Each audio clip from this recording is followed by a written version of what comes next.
আপনারা যারা সৌদি আরবে নতুন এসেছেন বা আসবেন তারা সকলে অবশ্যই আরবি ভাষাতে কথা বলা শিখে রাখবেন।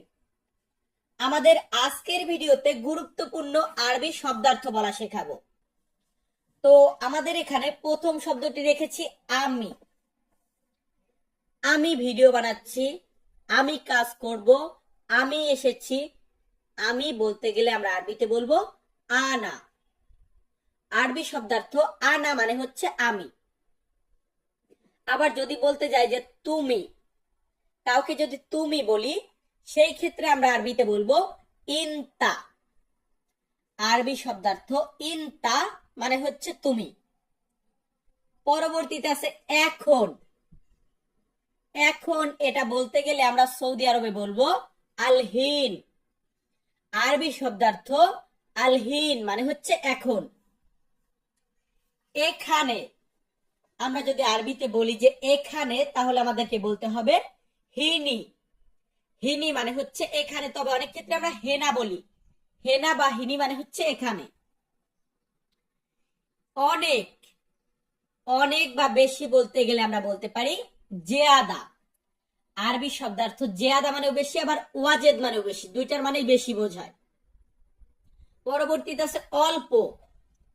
আমরা যদি অল্প বলি বা একটু বলি সেই ক্ষেত্রে আমরা আরবিতে বলতে পারি শোয়াইয়া।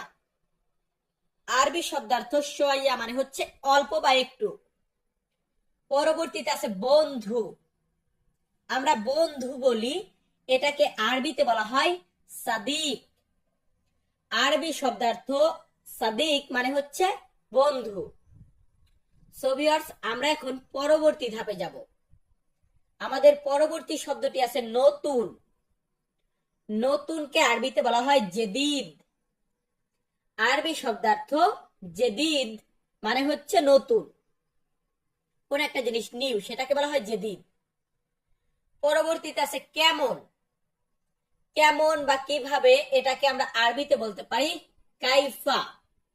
কাইফা বা কেইফ। কেইফ মানে কেমন বা কিভাবে, কাইফ মানেও কেমন বোঝায়। এটাকে দুই তিন ভাবে বলা যায়, কেমন বা কিভাবে এটাকে। পরবর্তী শব্দটি আছে এটা। এটা বা এইটা বলতে গেলে আমরা আরবিতে বলবো হাদা। আরবি শব্দার্থ হাদা মানে হচ্ছে এটা বা এইটা। পরবর্তী শব্দটি আছে আছে। কোন একটা জিনিস আছে এটা বলতে গেলে আমরা বলতে পারি মৌজুদ। মৌজুদ মানে আছে, তবে ফি মানেও আছে বোঝায়। এরপরের শব্দটি আছে আমার। কোন একটা জিনিস আমার, ইংরেজিতে আমরা বলি মাই। এটা বলতে গেলে আমাদেরকে আরবিতে বলতে হবে হাগ্গি। সৌদিতে আমরা হাগ্গি বলি, হাগ্গি মানে আমার। তবে দাম্মামের সাইডে, কুয়েতের সাইডে, অনেক শহরে সৌদিতে মালারা মানে আমার বোঝায়, আনা মানেও আমার বোঝায়। পরবর্তীতে আছে ফোক। আরবি শব্দার্থ ফোক মানে হচ্ছে উপরে। উপরে এটাকে আরবিতে বলা হয় ফোক। ভালো, ধরুন কোন একটা জিনিস ভালো, গুড ইংরেজিতে বলি, আর আরবিতে এটাকে বলতে হবে কয়েস। কেউ জিজ্ঞাসা করলো কাইফা হালুকা, তুমি কেমন আছো, আনা কয়েস, আমি ভালো আছি। তো এই কয়েস মানে হচ্ছে ভালো। আর আজকের প্রত্যেকটা শব্দ কিন্তু ইম্পর্টেন্ট, প্রত্যেকটা শব্দকে মুখস্থ করে রাখবেন। আমরা এক এক ধাপে 7টা করে দিয়েছি, আমরা আবারও পরবর্তী ধাপে যাব। আমাদের পরবর্তী শব্দটি আছে কাজ। আমরা যে কাজ করি এই কাজকে আরবিতে বলা হয় শগল। আরবি শব্দার্থ শগল মানে হচ্ছে কাজ। কাজ করি কিসের জন্য, বেতনের জন্য। এই বেতনকে আরবিতে বলা হয় রাতিব। আরবি শব্দ রাতিব মানে হচ্ছে বেতন। আনা রাতিব আমার বেতন, মালানা রাতিব আমার বেতন, এমনটা বোঝায়। পরবর্তী শব্দটি আছে কত। কত এটা বলতে গেলে আমরা আরবিতে বলি কাম। কাম মানে কত, হাদা কাম ফুলুস, এটা কত টাকা। কাম শব্দের অর্থ হচ্ছে কত। বোঝা, কোন একটা জিনিস বোঝা, এটা বলতে গেলে আমাদেরকে আরবিতে বলতে হবে মালুম। মালুম মানে হচ্ছে জানা বা বোঝা। আনা মালুম আমি জানি, আবার আনা মালুম আমি বুঝি, এমনটাও বোঝায়। পরবর্তী শব্দটি আছে দেখা। দেখা, এটাকে আরবিতে বলা হয় সুফ। আরবি শব্দ শুফ মানে হচ্ছে দেখা। আনা শুফ হাদা, আমি এটা দেখেছিলাম। এই আনা শুফ, আমি দেখেছিলাম। শুফ মানে দেখা। এরপরে আছে করা, কাজ করি। তো এই করা এটা হচ্ছে সাউই।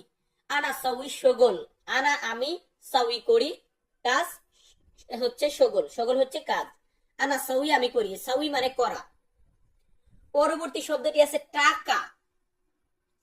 টাকা এটাকে আরবিতে বলা হয় ফুলুস। আরবি শব্দার্থ ফুলুস মানে হচ্ছে টাকা। অনেকে বলতে পারেন ভাই আমরা তো রিয়াল বলি, রিয়াল তো একটা কারেন্সি, কারেন্সি হচ্ছে ফুলুস। তো আমরা পরবর্তী ধাপে আবারও চলে এসেছি। পরবর্তী শব্দটি আছে কোথায়। কোথায় এটা বলতে গেলে আমরা আরবিতে বলবো হোয়েন। আরবি শব্দার্থ হোয়েন মানে হচ্ছে কোথায়। কেন, আমরা কথায় কথায় বলি কেন করব, কেন যাব, এই কেন বলতে গেলে আমরা আরবিতে বলবো লেশ। আরবি শব্দার্থ লেশ মানে হচ্ছে কেন। লেইশ আনা সুক, কেন আমি বাজারে যাব। লেইশ আনা সাউইক শগল, কেন আমি কাজ করব। এই কেন এটা হচ্ছে লেইশ। পরবর্তী শব্দটি আছে শরীর। আমাদের যে শরীর আছে শরীরকে আরবিতে বলা হয় জিসম। আরবি শব্দার্থ জিসম মানে হচ্ছে শরীর। পরবর্তীতে আছে খারাপ।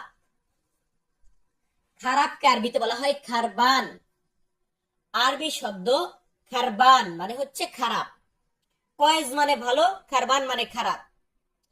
এর পরবর্তীতে আছে অসুস্থ। আমরা অসুস্থ হয়ে যাই, অসুস্থ এটাকে ইংরেজিতে কি বলি সিক। সিক মানে অসুস্থ। এন্ড আরবিতে এটাকে বলা হয় মারিদ। মারিদ মানে হচ্ছে অসুস্থ। খাবার, আমরা যে খাবার খাই, খাবার ফুড, এটাকে আরবিতে বলা হয় তোয়াম। সৌদিতে আমরা কি বলবো তোয়াম। তোয়াম মানে খাবার। এর পরবর্তী শব্দটি আছে ধন্যবাদ। ধরুন একজন সৌদিয়ান এসেছে, আপনাকে টাকা দিল, বেতন দিল, তো তাকে ধন্যবাদ জানাবেন। এই ধন্যবাদ বলতে হলে আপনাকে আরবিতে বলতে হবে শুকরান। আরবি শব্দার্থ শুকরান মানে হচ্ছে ধন্যবাদ। তো আমরা এখন পরবর্তী ধাপে 4-5টা বাক্য শেখাবো, বেসিক যেগুলা দরকার হয়। তো অবশ্যই সম্পূর্ণ ভিডিওটা দেখুন, প্রায় তো শেষ হয়ে আসলো। আর আজকের প্রত্যেকটা শব্দ কিন্তু ইম্পর্টেন্ট, প্রত্যেকটা 100% ইম্পর্টেন্ট শব্দগুলা দিয়েছি। তো ধরুন আমি বলতেছি এটা আমার কাজ। এটা আমার কাজ, এটা বলতে গেলে আমাদেরকে আরবিতে বলতে হবে হাদা মালানা শগল। হাদা মালানা শগল, এটা আমার কাজ। বা অনেকে আমরা এইভাবে বলি হাদা আনা শগল। হাদা আনা শগল, এটা আমার কাজ। এখন অনেকে বলতে পারেন ভাই হাদা মানে এটা, আনা মানে আমি, শগল মানে কাজ। তাহলে এটা আমি কাজ হলো না, এটা আমার কাজ কিভাবে হলো? বাট না, আপনি যদি বলেন যে হাদা আনা শগল, এটার মানেও বোঝাবে এটা আমার কাজ। তো আমাদের পরবর্তী বাক্যটি আছে আনা জেদিদ নফর। আনা জেদিদ নফর মানে হচ্ছে আমি নতুন লোক, আমি নতুন এসেছি। তো সেই ক্ষেত্রে আমরা বলবো আনা জেদিদ নফর আনা মাফি মালুম আরবি, আমি নতুন লোক, আমি আরবি জানি না। এরপর ধরুন আমি ক্লান্ত, অনেকটা ক্লান্ত, টায়ার্ড। তো আমি বলবো যে আমি অনেক ক্লান্ত। এটা বলতে গেলে আমি আরবিতে বলতে পারি আনা জিয়াদা তাবান। আনা আমি, জিয়াদা অনেক, তাবান ক্লান্ত, আমি অনেক ক্লান্ত। বা এটা বলতে পারেন আনা ওয়াজেদ তাবান। আনা ওয়াজেদ, ওয়াজেদ মানে বেশি, জিয়াদা মানে বেশি। আমি ধরুন যেতে চাই, কোথাও একটা যেতে চাই, তো আমি বলতেছি আমি যেতে চাই। এটা বলতে গেলে আমাকে আরবিতে বলতে হবে আনা এবি রোহ। আনা এবি রোহ, রোহ মানে যাওয়া। আনা এবি রোহ, আমি যেতে চাই। আনা এবি রোহ বাংলাদেশ, আমি বাংলাদেশে যেতে চাই। আনাই বিরো দাম্মাম, আমি দাম্মামে যেতে চাই। আনাই বিরো বাররা, আমি বাইরে যেতে চাই। আনাই বিরো শগল, আমি কাজে যেতে চাই। তাহলে আনা এ বিরো, আমি যেতে চাই। ধরুন আমি বলতেছি আমার টাকা দরকার। টাকা ভাই কার দরকার না হয়? তো এটা যদি আমরা বলতে যাই যে আমার টাকা দরকার, সেই ক্ষেত্রে আমরা আরবিতে বলবো আনা লাজেম ফুলুস। আনা লাজেম ফুলুস, আমার টাকা দরকার। আনা লাজেম, আমার দরকার। ফুলুস মানে টাকা, এখানে কিন্তু আনা মানে আমার বুঝিয়েছে। সো ভিউয়ার্স, আমি তন্ময় তপু আজকের ভিডিওটি মেক করেছি। যদি আপনাদের কাছে ভিডিওটা ভালো লেগে থাকে তাহলে অবশ্যই আমাদের চ্যানেলটি সাবস্ক্রাইব করে রাখবেন। সকলে ভালো থাকবেন, সুস্থ থাকবেন। আবারও দেখা হবে নতুন কোনো ভিডিওতে। ধন্যবাদ।